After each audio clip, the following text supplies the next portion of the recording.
안녕하십니까. 교육 현장에서 들려오는 다양한 이슈들로 사회가 떠들썩합니다. 급변하는 환경 속에서 우리의 교육은 무엇을 지켜내고 또 무엇의 변화를 가져가야 할까? 교육 당사자는 물론이고 우리나라의 미래를 생각하는 모든 사람들은 이 부분에 대한 진지한 고민을 하고 있는 때이기도 합니다. 그런데 이런 고민보다 더 중요한 건 여러 과제들을 해결하기 위해 마련되는 실질적인 대안이 어떻게 교육 현장에 적용될 수 있는가일 텐데요. 오늘은 바로 이런 이야기를 해보려고 합니다. 앞으로 10년, 20년 후 우리나라의 대학 교육은 어떤 모습이어야 할까를 고민하며 100명의 학생들에게 100가지의 꿈을 찾아주는 성균관대학교 배상훈 교수를 만나보겠습니다. 교육의 눈으로 미래를 내다보는 초대석 K 지금 시작합니다.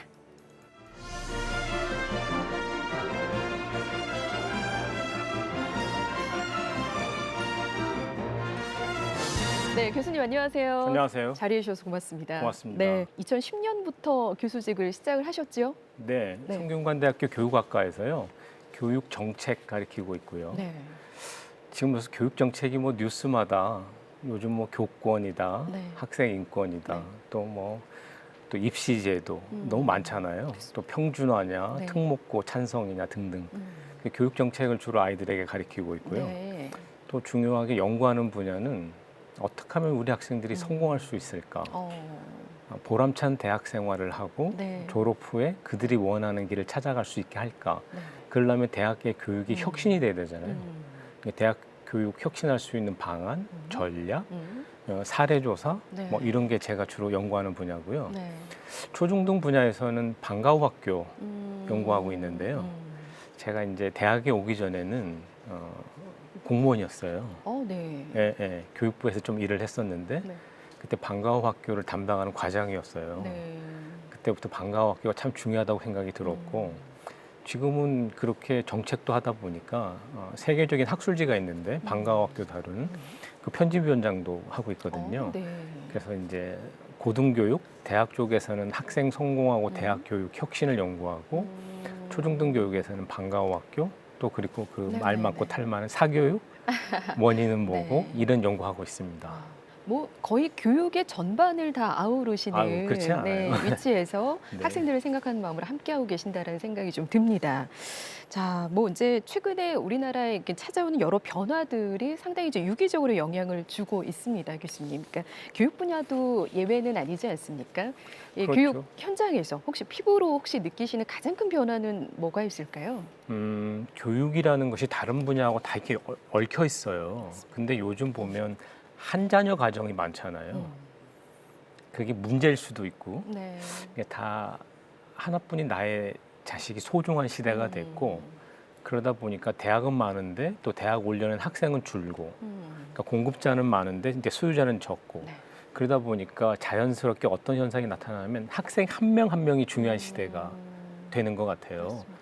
그렇다면 옛날에는 그 콩나물 시루 같이 막 번호가 60번이던 시대도 있고 그랬었죠. 이부제하던 시대가 네. 있다면 지금은 학생 한 명 한 명, 자녀 한 사람 한 사람을 어떻게 더 잘 키울까에 모든 고민, 정책이 맞춰져야 되고 저는 대학에서 하는 수업도 네. 크게 나라에서 하는 입시 정책도 네네. 다 그렇게 가야 된다고 생각이 들고요.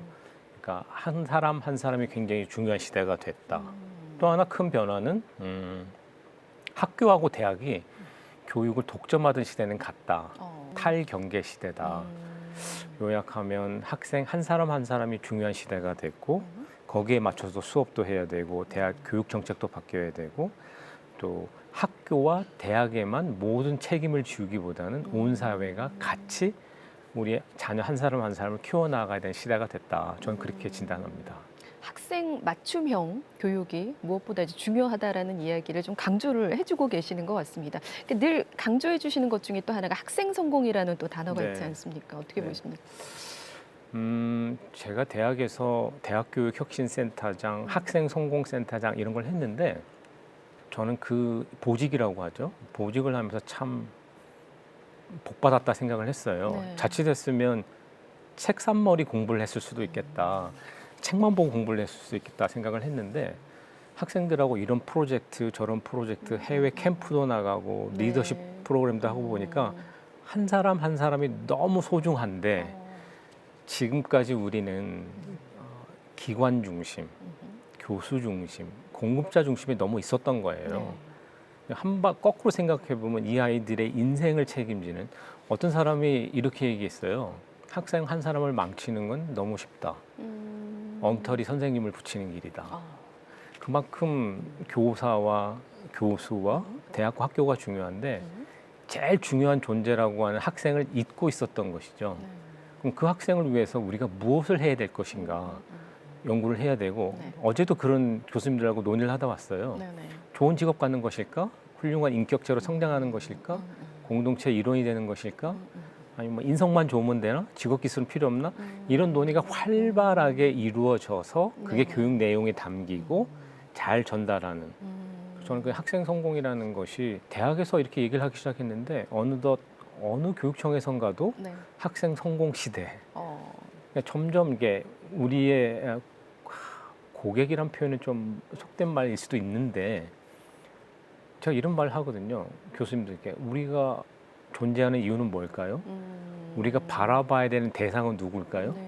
그들이 있으므로 우리가 존재한다면 그게 누굴까요? 라고 물어보면 대부분의 교수님들이 사랑하는 우리 제자들이죠. 이렇게 하거든요.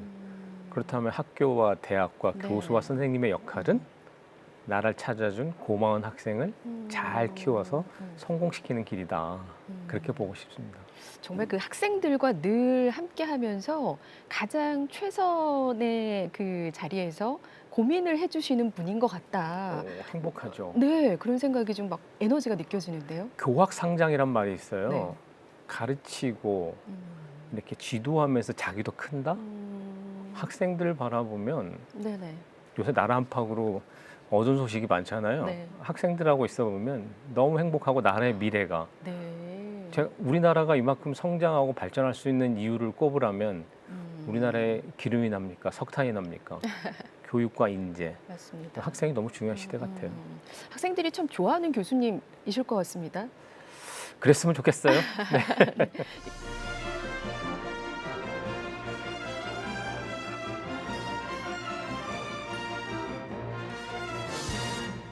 정말 이제 말씀하신 것 중에서 이제 얘기를 하셨는데 요즘은 이제 학생이 또 대학을 선택하는 이제 이런 트렌드로 좀 바뀌지 않습니까? 점점 갈수록. 네. 정말 그 해주셨던 말들이 이제는 알아서 학생들이 대학을 평가하고 찾아가는 그런 시대가 됐는데 그 이 대학 생태계에 많은 변화들이 있으면서 이런 일들이 이제 사고가 바뀌는 거겠죠? 그렇죠. 제가 이제 대학 가던 시대에 학력고사 시대라고 하죠. 학력고사를 본 학생 수가 100만이었어요. 100만. 네. 지금 한 40만 정도로 가거든요. 근데 그때 대학 입학정원 60만이었고 작년에 우리가 낳은 아이가 한 29만 정도 된다고 해요. 근데 대학 진학률을 70%로 잡으면 이 친구들이 대학 갈 때쯤이면 한 17만, 18만 간단 말이에요. 근데 수도권에 있는 대학의 입학정원만 19만이에요. 제가 이제 단순하게 사람 머릿수로만 얘기를 했는데 예전에는 대학에 오려는 학생들은 많았고 대학은 학생들을 골라서 뽑는 시대. 그렇죠. 배가 좀 불렀었겠죠. 네네네. 지금은 학생은 부족한데 대학은 많은 시대. 옛날엔 대학이 학생들을 수능으로 줄도 세워서 뽑고 면접으로 뽑고 학생부로 뽑던 시대였다면 지금 학생들이 우리 이제 사회자도 그렇고 저도 그렇고 우리 자녀가 어느 학교를 가면 좋을까 하고 골라 뽑게 되는데 그럼 제가 대학에 이런 질문을 하게 되죠. 우리는 어떤 매력으로 학생들이 우리를 선택하게 돼야 될지를 생각해 봐야 될 때다. 그러면 자연스럽게 그 학생들을 데려다가 어떻게 잘하게 키우게 시켜서 성공시킬까로 모든 생각이 모아지게 되니까 완전히 생태계가 바뀌는 것 같고요. 좀 전에도 말씀드렸다시피 바깥에 다양한 교육기관이 생겨서 대학이 이제 유일하게 학점과 학위를 줄 수 있는 기관으로 버티고는 있는데 앞으로는 좋은 교육 경쟁이 일어나야 되는 시대다. 그리고 요즘은 챗 GPT? 저도 써봤는데요. 너무 똑똑해요. 그러니까 교과서에 나오는 지식 그냥 이렇게 쏟아내서는 챗 GPT가 훨씬 잘해요. 그러니까 챗 GPT 갖고 질문도 잘해야 되고 그러니까 가르치는 내용도 바뀌어야 되고 방식도 바뀌어야 되고 그야말로 대전환의 시기 같습니다. 그러면은 이제 경쟁보다는 학생들 각자의 독창성이 중요하다 이렇게 들리거든요. 많은 분들이 좀 공감하는 부분들이시겠지만 그래도 현실은 조금 쉽지는 않은 것 같아요. 뭐 어떻게 좀 진행이 되고 있습니까? 제가 대학원에서 가르치는 책 중에 평균의 종말이라는 책이 있는데 음. 하버드 대학의 토드 로즈라는 교수가 쓴 책이에요. 네네. 그 책에서 세 가지 원칙을 제시합니다. 하나가 들쭉날쭉의 원칙. 모든 사람이 가지고 있는 꿈, 잠재력, 강점은 들쭉날쭉하다. 네네. 여기서 이렇게 사회 보는 거는 우리 사회자께서 훨씬 잘하실 거고 네. 대학 강단에서는 제가 좀 나을지도 모르죠. 네. 그러니까 모든 사람의 꿈과 잠재력은 들쭉날쭉한데 음. 지금까지의 교육은 붕업 방식으로 그렇죠. 교과서 진도를 나가면서 나를 따라와. 네. 그러니까 이 아주 다양한 들쭉날쭉한 걸 막 깎았어요. 음. 지금부터는 그 들쭉날쭉한 것, 그 꿈과 끼를 발산하게 해줘야 된다가 첫 번째였고 네. 두 번째는 맥락의 원칙이라는 게 있어요. 그 학생이나 사람이 처한 맥락에 따라 발휘하는 역량은 다르다. 저는 강단에 있으면 힘이 나요. 근데 운동은 잘 못해요. 음악은 좀 듣지만 미술은 거의 못한단 말이죠. 그러니까 강점 이론이라는 게 있는데 제가 학생들한테 이런 얘기합니다. 좀 학부모 특강 나가면 왜 그렇게 못하는 거 가지고 이렇게 꾸짖어요. 모든 사람은 한 가지 이상의 강점이 있는데 강점을 찾고 개발하는 데만 해도 시간이 부족하다. 그러니까 어느 맥락에서 이 학생이 가장 잘할지를 찾아줘야 된다. 맥락의 원칙이라는 게 있고 마지막 세 번째가 경로의 원칙이라는 건데 저는 그건 실제로 경험을 했는데 학생이 발전하는 속도와 순서는 바뀔 수가 있다. 쉽게 얘기하면 뒤에 터지는 사람이 있을 수 있다. 그러니까 지금 내 아이, 내 학생이 못한다고 해서 낙인 찍으면 안 된다. 어떻게 하면 더 잘할 수 있게 맞습니다. 강점을 찾아서 있고 뒤에 분명히 터질 수도 있다. 그렇게 학생은 다양한데 우리는 획일적으로, 균질적으로 네. 공급자 중심으로 가셨단 말이에요. 그래서 앞으로는 더군다나 지금이 초저출산 시대잖아요. 네. 옛날에 100명이 하던 일을 60명이 해야 돼요. 맞습니다. 그러면 한 사람 한 사람이 일당백이 돼야 되고 자기가 잘하는 걸 해야 돼요. 그러니까 갈수록 맞춤형 학습이 중요해진 시대고 네. 한 자녀 시대, 초저출산 시대, 또 교육의 이념에도 맞다. 그래서 저는 획일과 균질보다는 다양성, 꿈과 잠재력, 네. 꿈과 끼를 키워주는 교육이 돼야 된다. 그렇게 믿고 있습니다. 질적으로 변화되는 교육이라는 말이 사실은 고무적으로 좀 들리기는 합니다. 저희가 뭐 이제 환경적으로 어떤 개념으로 좀 이해를 하면 될까요? 뭐 이제 챗 GPT도 얘기를 해주셨습니다만 어떻게 좀 개념을 좀 이해를 하면 될까요? 좀 변화되는 교육. 제가 한번 질문해 볼까요? 네. 만약에 이제 자녀를 낳았다. 네. 그 자녀가 앞으로 살아갈 세상에서 직업을 몇 개 가질 수 있을 것 같습니까? 지금도 엔잡러라고들 할 정도로 한 사람당 서너 가지 직업을 하시는 분들까지도 봤거든요. 네네. 더 많아지지 않을까요? 그렇죠. 네. 제가 이제 교수님들 대상으로 강연을 나가면 이런 믿음이 있었어요. 공무원하고 교수는 정년이 있어요. 65세 뭐. 네, 네. 그래서 이분들 생각은 한 번 직장을 가지면 안 바뀔 것이다라는 가정을 가지고 맞습니다. 테스트를 했는데 70% 이상이 세 번, 네 번 이상의 직업을 가질 것이다. 그렇다면 대학에서 한 가지만 잘하면 된다라는 말이 성립을 할 것이냐.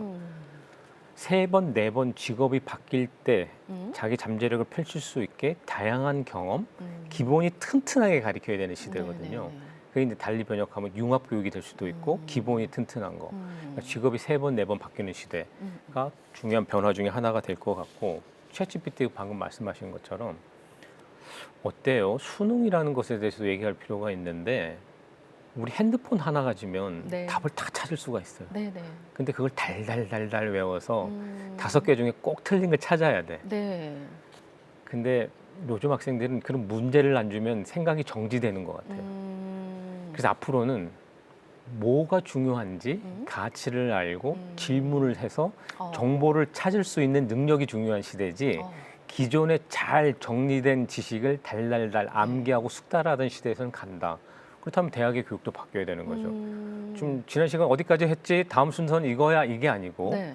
뭐가 사회적으로 중요한 이슈지? 그럼 우리 다 같이 한번 정보를 찾아가 볼까?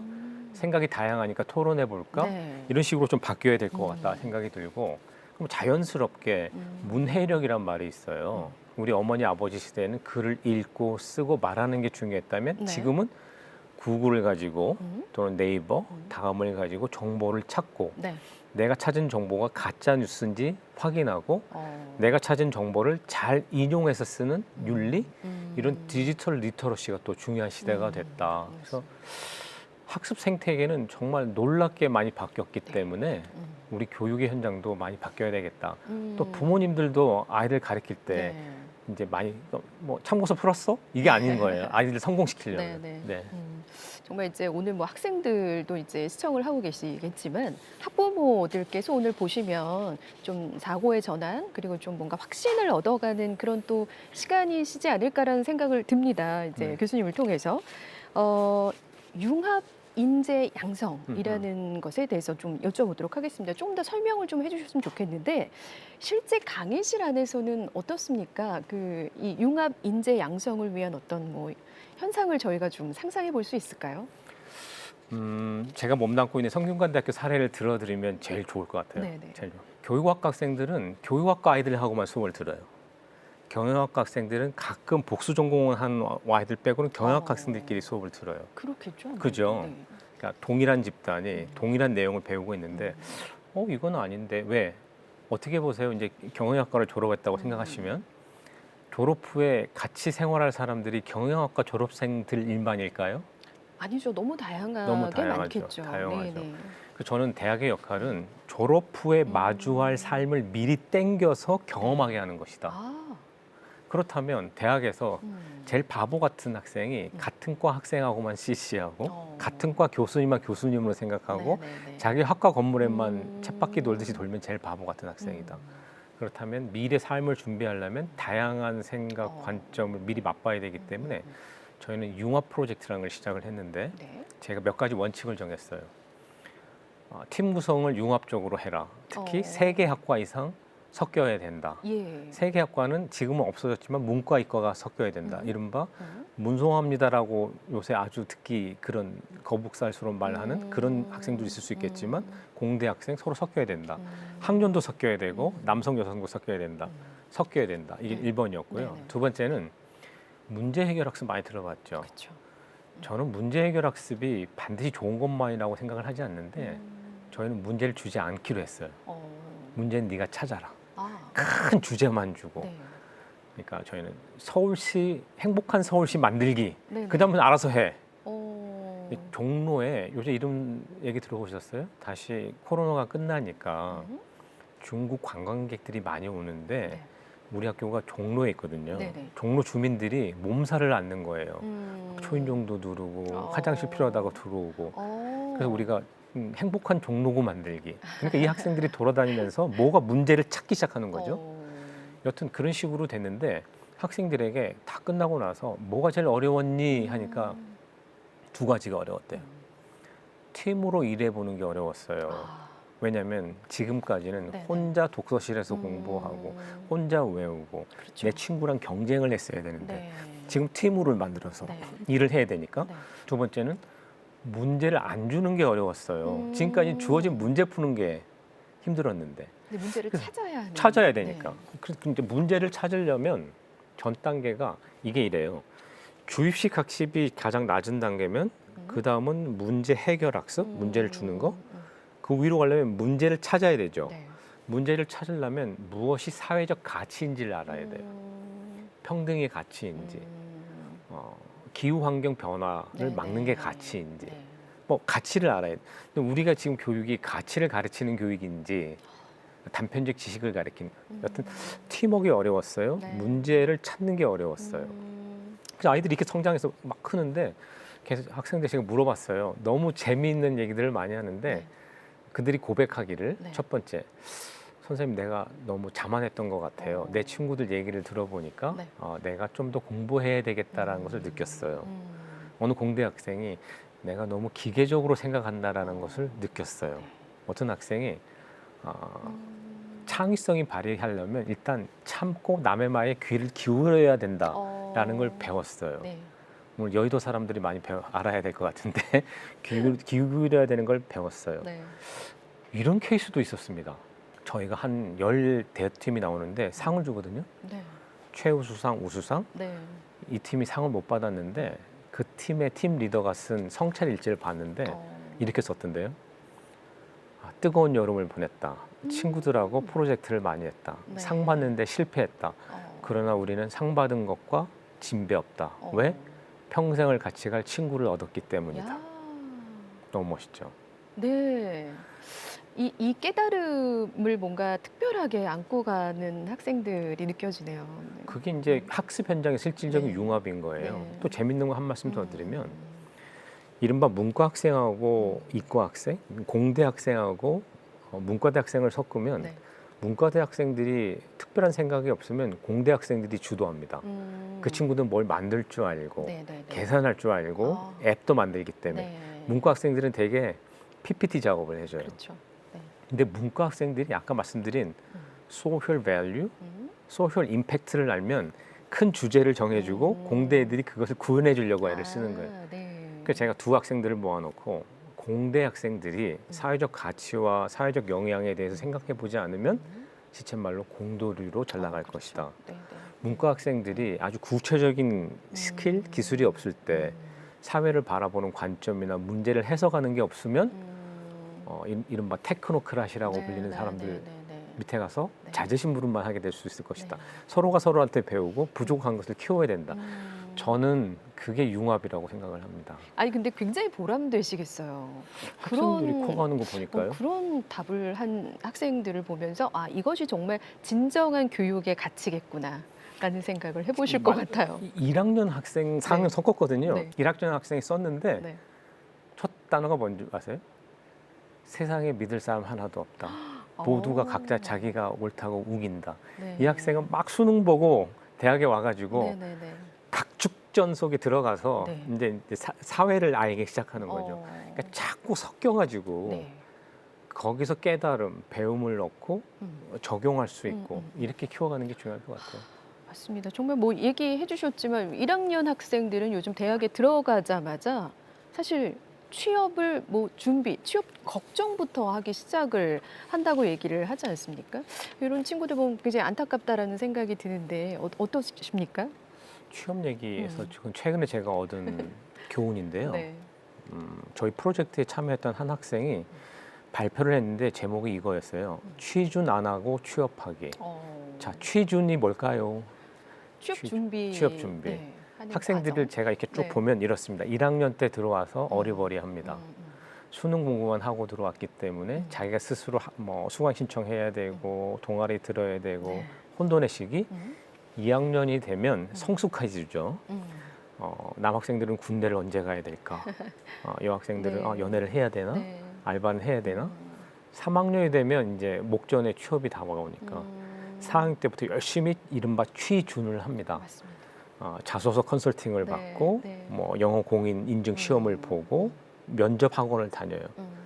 그런 학생들의 특징은 자기를 뽑아주는 회사에 성공적으로 가는 건데요. 1학년 때 네. 내가 뭘 잘하고 내가 하고 싶은 것, 즉 진로가 투철한 학생은 지금부터 다양한 경험을 해서 스펙을 쌓고 스펙이 스토리가 돼서 내가 가고 싶은 회사를. 네. 너무 재밌는 스토리인데요.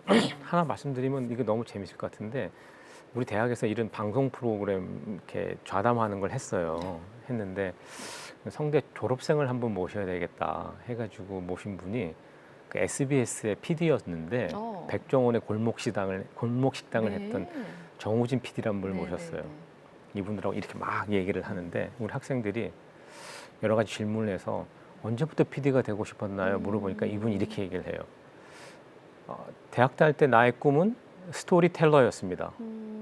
누군가에게 말을 해주고 싶은 사람이었는데요. 스토리텔러가 나의 꿈이었는데 스토리텔링을 하기 위해서는 선생님이 되든 작가가 되든 PD가 되든 감독이 되든 직업은 여러 가지가 있는 걸 알았는데 그 중에 하나가 방송국 PD였어요. 요즘 학생들이 너의 꿈이 뭐니? 그러면 직업을 얘기합니다. 삼성 가는 거예요. 맞습니다. PD. 네. 그러니까 나의 꿈, 그러니까 스토리텔링을 지금 우리 사회자도 스토리텔링을 지금 끌어내시는 네, 거니까. 근데 요즘 학생들은 그냥 바로 진로 꿈이 뭐니 물으면 직업을 얘기하는 그렇죠. 안타까운 일자리를 네, 얘기하는 네. 자기가 하고 싶은 걸 얘기해야 되는데 그래서 1학년 때 제일 중요한 건 네. 진로 성숙이겠다. 네.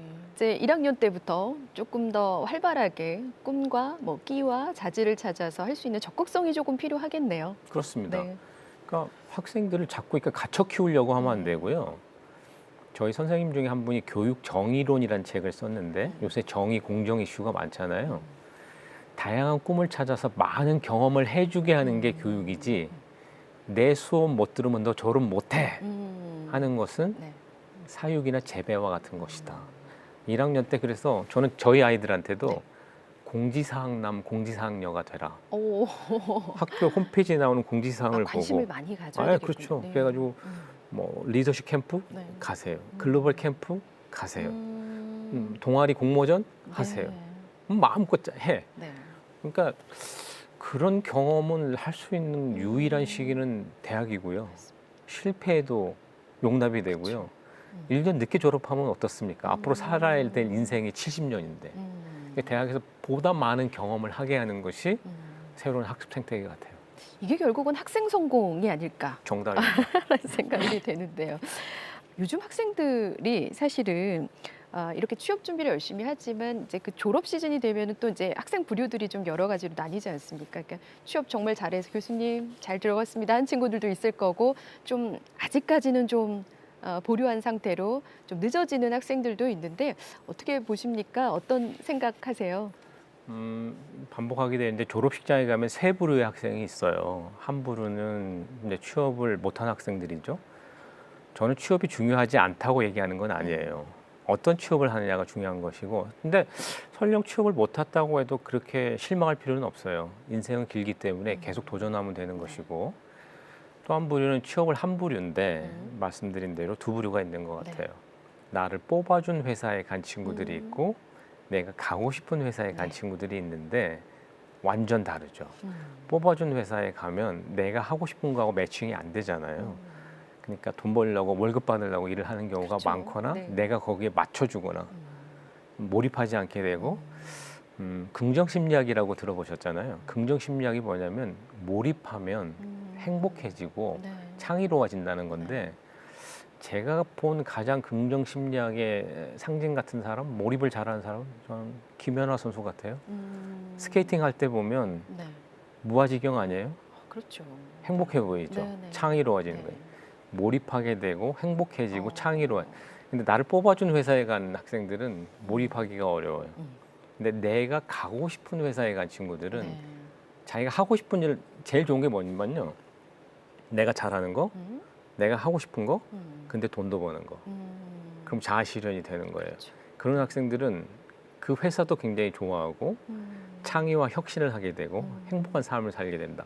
그렇다면 어떻게 후자가 될 것인가? 그렇다면 1학년 때부터 아까 말씀드린 강점 이론이라는 게 있단 말이에요. 스트렝스 티오리.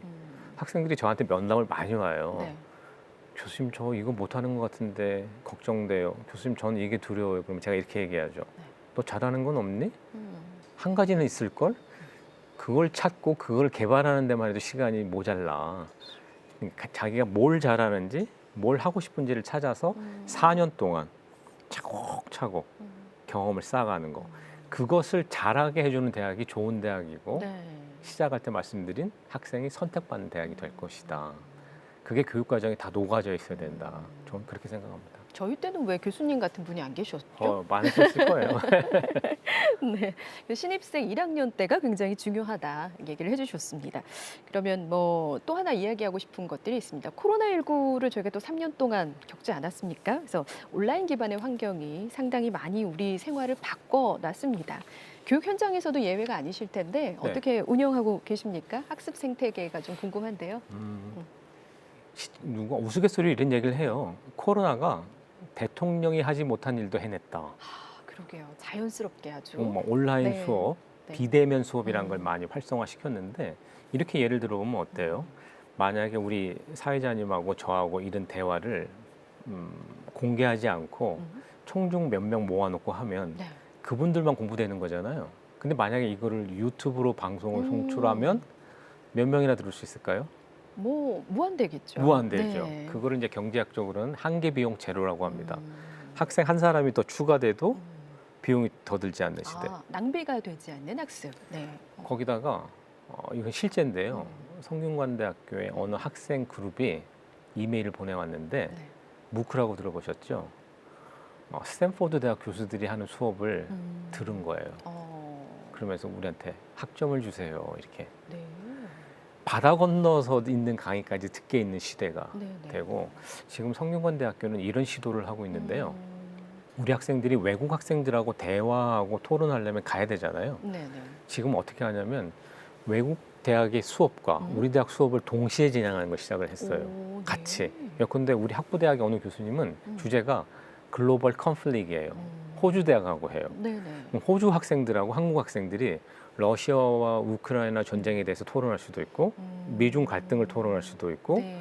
또 클라이밋 체인지 토론할 수 있는 그러니까 온라인이 너무 많은 그 교육의 생태계 지평을 네. 넓힌 거거든요. 네, 네.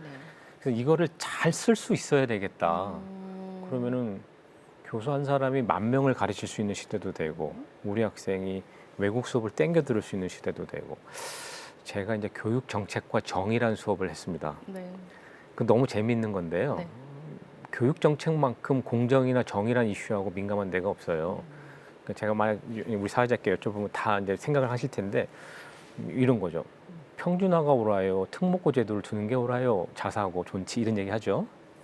상대평가가 좋아요. 절대평가가 좋아요. 이렇게 물어볼 수 있죠. 수능으로 아이를 뽑는 게 좋아요. 학생부로 뽑는 게 좋아요. 네. 다 공정 정의하고 엮여 있어서 네. 정책을 가리킬 때 이게 공정한가 정의로운가를 이제 가리키는 건데 제가 알다시피 공정 정의를 연구한 학자는 아니란 말이에요. 화요일 목요일 수업을 하는데 그래서 제가 화요일 수업은 공정과 정의에 대해서만 수업을 해야 되겠다. 근데 저보다도 훨씬 잘 가르친 선생님이 있는 거예요. 마이클 샌들이라고 있어요. 하버드 대학에 있는. 근데 그분에게 부탁을 하는 거죠. 네. 우리 학생들에게 정의란 무엇인가 가르쳐 주세요. 와. 물론 직접 연락은 안 했는데 유튜브에 네. 강의가 쫙 올라가 있거든요. 네. 그러니까 그 마이클 샌들의 그러니까 첫째 주는 제러미 벤담의 공리주의, 뭐 임마누엘 칸트의 뭐 이성주의 이런 거 가리키는데 그거를 보게 하고 제가 해설을 하고 관련 컨텐츠를 올려놓고 네. 거기다가 제가 이제 디베이트 토론 주제를 던졌단 말이에요. 상대 평가가 좋으냐 절대 평가가 좋으냐를 공리주의 관점에서 토론해봐라. 네. 막 토론을 하고 목요일은 수업에 다 모여요. 어. 자 지금부터는 대면으로 토론을 하는 거야. 자 그렇게 되면 우리 학생들은 화요일은 학교에 오지 않아도 그렇죠. 요즘 학생들은요 스타벅스에서 공부합니다. 맞아요. 커피빈에서 공부합니다. 맞습니다. 네. 마이클 샌들 강의를 보다가 이해가 안 되죠. 2번 볼 수 있어요. 음. 이해가 빨리 되는 건 1.5배속으로 들을 수도 있어요. 이해가 안 되면 쉬었다가 네. 딴 자료 찾아보고 다시 들을 수도 있어요. 그러니까 온라인 학습 생태계는 학습을 무궁무진하게 열었단 말이에요. 그러니까 그것을 학습에 접목하면 훨씬 와. 풍부하고 다양하고 의미 있는 학습을 할 수가 있다. 그렇죠. 네. 제가 그 수업 해가지고 티칭 어워드를 받았어요. 아. 강의 평가 잘 받아가지고 네, 네. 학생들이 네. 화요일에는 제가 알아서 수업을 열심히 했고요. 목요일에는 와서 친구들하고 토론을 했는데 저랑 다른 관점을 가진 아이들하고 토론을 했게 됐고 그게 결국 사회에 나가는 준비거든요. 그러니까 온라인 학습이라는 게 그렇게 다양한 무궁무진한 방법을 열어줬다. 네. 그리고 그거를 접목해야 되는데 네, 네. 코로나가 끝나니까 또 다시 돌아가는 거. 그러니까 다시 학교가 그쪽으로 가는 걸 우리가 이제 혁신이라고 하는 거죠. 정말 글로벌한 학습을 할 수 있는 정말 그렇죠. 다양성이 열린 것 같다라는 생각이 좀 듭니다. 뭐 이렇게 말만 들어도 정말 세상이 너무 많이 바뀌었나? 이게 좀 현실이구나라는 생각을 좀 해봅니다. 우리는 이제 그 대학이 울타리를 낮춰야 된다라는 이야기를 어디선가 해주시더라고요. 네. 네. 더불어서 좀 생각을 해봐야 되는 게 사실 이제 지역 문제이기 때문에 또 말씀해주신 게 아닌가라는 생각을 좀 해봅니다. 지역 소멸이 이제 정말로 이제 저희에게 현실로 이제 나와 있는 이제 현상이기 때문에 어떻습니까? 이 지역과 대학 간의 어떤 그 개념을 좀 어떻게 생각을 해야 될까요? 저는 만약에 우리나라를 정말 어렵게 우리 자녀들이 세상을 살아갈 때 어렵게 할 큰 충격을 2개 꼽으라면 하나는 저출산을 꼽을 것 같고요. 또 하나는 지역 소멸을 꼽을 것 같아요. 우스갯소리로 지역에 가면 청년 회장이 60세란 말이 있습니다. 아하, 네. 우리가 이제 휴가철에 여행을 네. 다녀보면 네. 운전하다 보면 마을에 사람이 없어요. 그렇죠. 가끔 사람입니다. 뵙는 분들이 어르신들이에요. 나라가 반쪽이 되는 거죠. 그랬을 때 대학은 지역에서 무슨 역할을 할까 궁금해지잖아요. 최근에 들은 말 중에 그럴듯한 말이 대학은 지역에서 네. 청년 유출을 막는 댐과 같다. 어. 그러니까 지역 소멸이라는 게 가장 큰 이슈인데 지역을 살리는 길이 뭘까 생각을 하면 당연히 일자리 많아야 되고 네. 그럼 일자리는 누가 가나요? 청년이 가잖아요. 그렇죠. 당연히 대학이 중요한 시대가 돼서 우리가 대학 구조개혁 하는데 어떤 분들은 대학 수를 줄여야 된다. 저는 잘 못 가르치는 대학은 줄어드는데 동의를 하는데 잘 가르치는 대학은 하나라도 더 살려서 지역도 같이 살려야 된다. 그렇죠. 그런 네, 생각을 가지고 맞습니다. 있습니다. 네. 네. 정말 그 대학이 살아나야지만 뭐 지역 경제까지 이제 네. 더불어서 이어질 수 있는 부분이라고 생각을 하는데 우리가 도시가 이 대학을 통해서 그럼 좀 되살아난 그런 사례를 좀 몇 가지 이야기하면 좋을 것 같아요. 한때 인공지능이 굉장히 지금도 그렇지만 네. 이슈잖아요. 네. 제가 성균관대 학생을 데리고 이른바 글로벌 캠프를 갔는데 캐나다 토론토를 갔어요. 왜 캐나다 토론토를 갔냐니까 네. 토론토에 삼성 AI 센터가 있는 거예요. 그 AI 전문가가 많대요. 갔어. 그 스타트업도 많더라고요. 왜 이렇게 토론토에 AI 기업이나 신생 기업이나 뭐 글로벌 삼성 같은 기업이 AI 연구센터를 만드나요 했더니 토론토 대학의 AI 학과가 너무 세다는 거예요. 그러니까 토론토 대학이 AI를 잘하니까 주변의 산업 생태계, 연구 생태계, 자연스럽게 일자리가 당연히 가는 것이고 포항 생각해 볼까요? 그러네요. 포항하면 두 가지가 생각이 네네네. 납니다. 포항제철, 네, 포항공대. 포항 굉장히 포항 주민들이 들으면 서운하겠지만 지역이잖아요. 네. 근데 포항이 지금 아마 소득 수준도 괜찮고 그럴 거거든요. 포항공대라는 데에서 좋은 연구로 지식과 기술을 개발하고 우수한 인재가 네. 포항제철을 떠받쳐주고 그렇죠. 그러니까 포항공대 실리콘밸리 스탠포드가 없었으면 아마 실리콘밸리가 없었을 거고 한때 이런 얘기가 있습니다. 스웨덴에요. 네. 말메라고 하는 도시가 있었어요. 말메. 네. 어느 방송에서 다큐멘터리를 찍었는데 네. 제목이 말메의 눈물이었는데 말메가 조선소로 유명했어요. 네. 근데 점점 조선소가 망하기 시작하고 한국이 조선을 잘해가지고 네. 조선소 하면 생각나는 게 큰 크레인이에요. 배를 만들려면 골리앗 크레인. 네. 그거를 1달러에 한국 조선 회사가 사갔어요. 스웨덴 국민들이 그걸 보고 다 눈물을 흘렸어요. 그걸 말메의 눈물이라고 해요. 아, 이렇게 우리 말메시가 저무는구나. 그랬더니 말메시의 시청 공무원과 주민들이 모여서 어떻게 하면 우리 도시를 살릴까? 시청 공무원들이 생각해낸 게 좋은 대학을 만들자. 그러면 청년들이 올 것이고 창의로운 아이디어가 올 것이고 네. 도시가 활기로워질 것이고 지금 말메시가 바뀌었어요. 네. 청년들이 들어오고 혁신 도시가 되고 네. 문화, 미디어. 그러니까 대학이라고 하는 게 얼마나 지역 재생, 지역 살리기에 중요한 걸 보여주는 사례는 천지백갈이다. 그 얘기만 들어봐도 사실 이제 우리나라에 또 적용할 수 있는 네. 지역 살리기는 충분할 것 같다라는 약간 또 생각도 들고 희망적인 것 같습니다.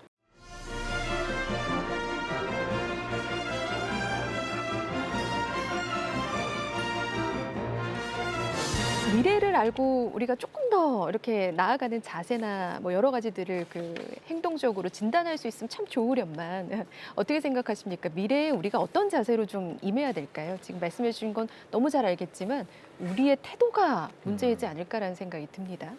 저는 학교도 선생님도 그리고 우리 부모님도 그래서 이런 프로그램이 중요한 것 같아요. 네. 세상이 어떻게 변화하는지를 아는 게 중요해요. 일단은 마치 주식시장 들여다보듯이 아, 네. 2차 전지가 뜨는구나. 네, 네. 세상의 변화에 민감해야 되고요. 센서티브해야 되고 변화를 알았으면 빨리 바뀌어야 되죠. 민첩하게 바뀌어야 되고요. 대학도 학교도 선생님의 가르치는 방식도 민첩하게 바뀌어야 되고 민첩한 게 이제 중요한 거는 속도보다 방향이라는 얘기가 있어요. 그럼 방향이 무엇일까? 그것은 우리를 있게 한 우리 자녀, 미래 세대, 네. 학생들에게 도움이 되는 게 무엇인가를 모여서 수기하고 그대로 하려고 노력하는 거니까 변화를 알고 빨리 변화하고 변화의 방향성을 제대로 잡는 훈련이 네. 돼야 되고 그걸 위해서 아마 이런 방송도 중요하지 않을까 하는 생각은 듭니다. 네, 맞습니다. 그래서 오늘 정말 나와주신 이 시간이 많은 분들에게는 정말 뜻깊은 공감을 줄 수 있는 시간이지 않을까라는 아, 생각합니다. 그랬으면 좋겠습니다. 사실 이제 그 교육 현장에 딱 계신 분이시잖아요. 아, 그래요? 그래서 학생을 위한 이 마음과 이 흐름을 너무나도 그 열정적으로 보고 계신 것 같다라는 생각이 저한테 계속 느껴집니다. 제가 한 말씀 드릴까요? 제가요 학부모님들 모인다고 네. 초청 강의를 갔어요. 네. 너무 재밌는 게요. 우리 학부모님들이요. 음. 대학 갈 때까지는 엄청 신경 써요. 어느 음. 학원 가야 돼.